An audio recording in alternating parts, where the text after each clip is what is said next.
আচ্ছা চলো, ক্লাস 10-এর জন্য আইসিএসসির মেন যে কেমিস্ট্রির অর্গানিকের পার্টে অনেকের কিছু কিছু প্রবলেম থাকে। আমি দেখেছি অনেকের প্রবলেম থাকে, মেনলি হাইড্রোকার্বনের রিয়াকশানগুলোকে নিয়ে প্রবলেম থাকে। অনেকে বলে যে স্যার এত কোশ্চেন, এত রিয়াকশান আমি মনে রাখবো কী করে।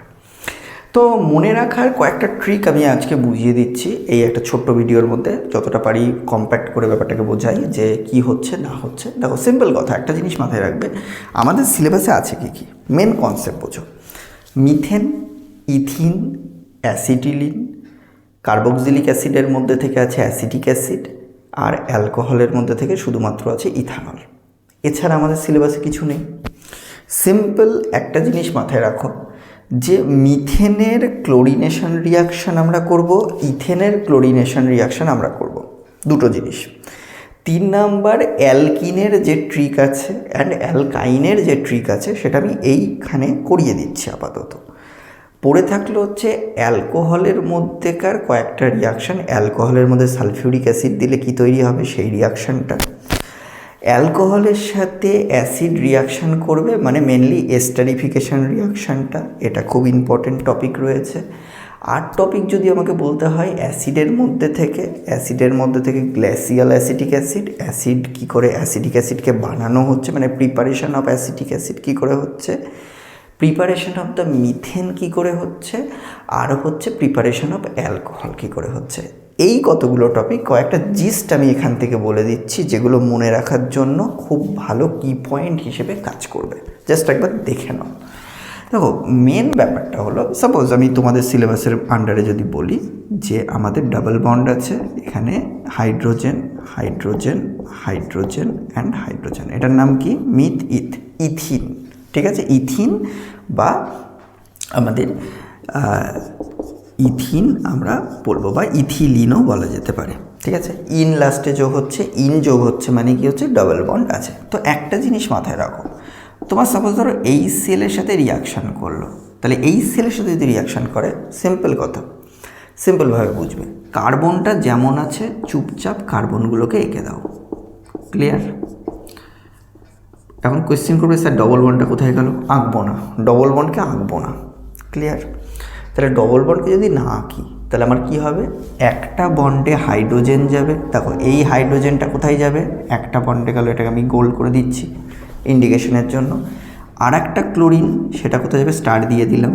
তাহলে আর একটা ক্লোরিন গেল কোথায়, এখানে গেল। এখন প্রথম অনেকে কোয়েশ্চেন করতে পারে স্যার আমি এখানে ক্লোরিন এখানে হাইড্রোজেন দিতে পারি না?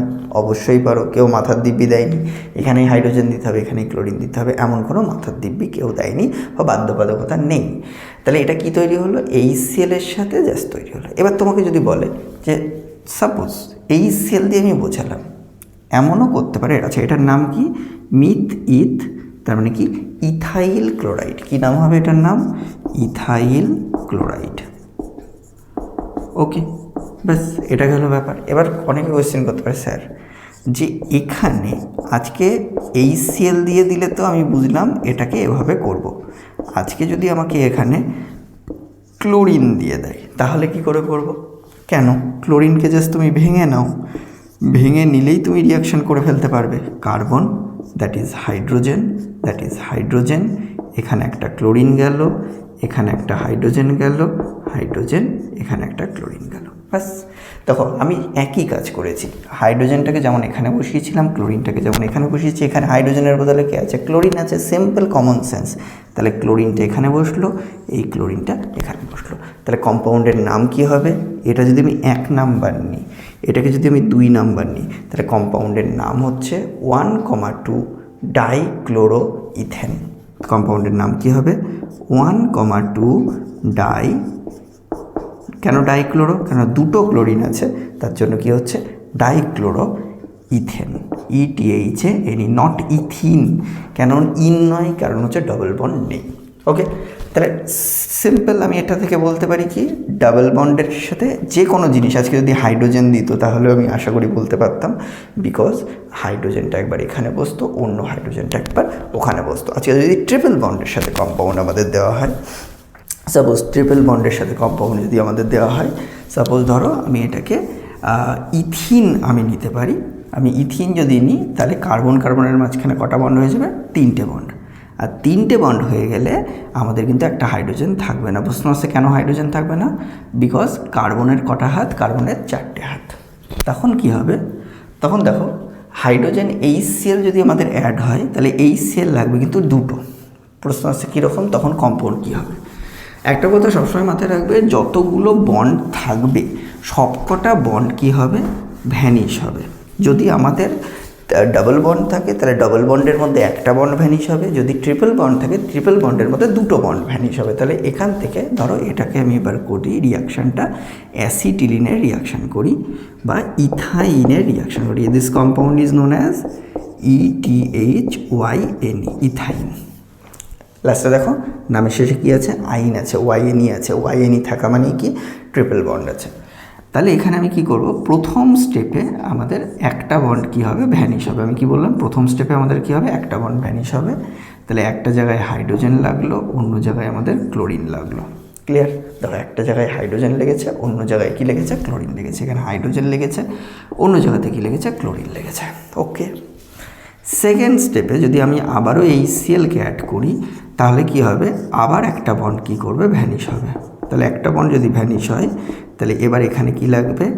এখানে যেখানে হাইড্রোজেন লেগেছিলো সেখানে হাইড্রোজেন লাগলো, অন্য একটা জায়গায় কি লাগলো? ক্লোরিন লাগলো, অন্য আর একটা জায়গায় কি লাগলো? ক্লোরিন লাগলো। ক্লিয়ার? তাহলে এটার নাম কি? এখানে নমেনক্লেচার কোন দিক থেকে শুরু করব? যেখানে ক্লোরিন আছে সেদিক থেকে নমেনক্লেচার শুরু করব। তাহলে এটা নাম্বার 1, এটা হচ্ছে নাম্বার 2। তাহলে নাম্বার 1-এর নাম কি হচ্ছে? 1,1 ডাইক্লোরো কতগুলো কার্বন? 2টো carbon, 2 numbers of carbon, so that is ethane. Okay, তাহলে 1,1 ডাইক্লোরো ইথেন হচ্ছে এটার নাম, দেখতে পাওয়া যাবে। এখন তোমাকে যদি কোয়েশ্চেন করে যে আমি HCl না দিয়ে ক্লোরিন দিচ্ছি, ধরো ক্লোরিনই দেওয়া হলো, সেটাও আমি দেখিয়ে দিই কী করে করব। ধরো হাইড্রোজেন আছে, কার্বন আছে, 3টে হাইড্রোজেন, এই কম্পাউন্ডটাই করা হয়েছে। ওকে, এবার ধরো আমি ক্লোরিন নিলাম, 2টো ক্লোরিন নেওয়া হচ্ছে, ভেতরে 2টো ক্লোরিন নেওয়া হচ্ছে। তাহলে কি হবে? হাইড্রোজেন কার্বন ডবল বন্ড ভেঙে গেল, তাহলে এখানে লাগছে কত? এখানে একটা ক্লোরিন গেল, এখানে একটা ক্লোরিন গেল। ওকে, কারণ 2টো ক্লোরিন, একটা করে বন্ড ভ্যানিশ হচ্ছে, একটা করে জাস্ট বন্ড ভ্যানিশ হচ্ছে, আর বন্ড ভ্যানিশ হওয়ার সাথে সাথে কী হচ্ছে? এখান থেকে বেরিয়ে যাচ্ছে। তুমি যদি আবার ক্লোরিনকে অ্যাড করো এর মধ্যে, তাহলে আমাদের কি দেখতে পাওয়া যাবে? একটা সিঙ্গেল বন্ড, এখানে হাইড্রোজেন, এখানে একটা ক্লোরিন, এখানে একটা ক্লোরিন, এখানে একটা হাইড্রোজেন, আর একটা দেখো বন্ড ভ্যানিশ হয়ে গেছে। তাহলে আরেকটা বন্ড ভ্যানিশ হওয়া মানে কি? ওপরে একটা ক্লোরিন, এখানে একটা ক্লোরিন। আচ্ছা, এটার নমেনক্লেচার আমাকে বলতে হবে, এটার নমেনক্লেচার আমাদের কী হবে? দেখো আমি যদি দেখি এটা হচ্ছে 1 নাম্বার, এটা হচ্ছে 2 নাম্বার। ওকে, তাহলে এখানে দেখো 1,1, 1 নাম্বারে ক্লোরিন কটা আছে? 2টো, তার জন্য 2বার 1 দেব। 2 নাম্বারে 2,2 ক্লোরিন টোটাল কটা আছে? 4টে আছে। তাহলে কি হবে? Tetra chloro ethane. Okay, tetrachloro ethane আমাদের দেখতে পাওয়া গেলো। ব্যাস, এই হচ্ছে ট্রিক আমাদের পুরো জায়গাটার মধ্যে, যে যতগুলো বন্ড থাকবে সিঙ্গেল বন্ড ছাড়া, যতগুলো আমাদের বন্ড থাকবে ততগুলো বন্ড কী হবে? এখান থেকে নর্মালি ভ্যানিশ হয়ে যাবে। That is the point. আচ্ছা, আর ইম্পর্টেন্ট কী কী আছে আমি জাস্ট একবার বলে দিই, রিক্যাপ করিয়ে দিই। ইম্পর্টেন্ট আমাদের কী কী আছে এবার দেখে নাও কী কী রয়েছে, এটা হলো ব্যাপার। আচ্ছা, ইম্পর্টেন্ট হচ্ছে আমাদের অক্সিজেনের সাথে মিথেনের রিয়াকশান, অক্সিজেনের সাথে ইথেনের রিয়াকশান, অক্সিজেনের সাথে অ্যাসিডের রিয়াকশান। এই 3টে কিন্তু খুব ইম্পর্টেন্ট, যেটাকে আমরা নর্মালি কম্বাসন রিয়াকশান বলে থাকি। আর সব থেকে যেটা ইম্পর্টেন্ট রয়েছে সেটা হচ্ছে এস্টারিফিকেশান রিয়াকশান, যেটা হচ্ছে sweet smelling complex ester production হয়, তাকে বলা হয় কি? এস্টারিফিকেশান রিয়াকশান। এস্টারিফিকেশান রিয়াকশান কিন্তু আসার চান্স কিন্তু খুব বেশি, এটা কিন্তু মাথায় রেখো। ওকে, আজকে এটাই বলা হলো যে পরীক্ষার আগে, এছাড়া আর অন্য কিছু বলার নেই। এখন জাস্ট অর্গ্যানিকের এই পোর্শনগুলোকে দেখো, ব্যাস। ওকে, ভালো করে পরীক্ষা দিও।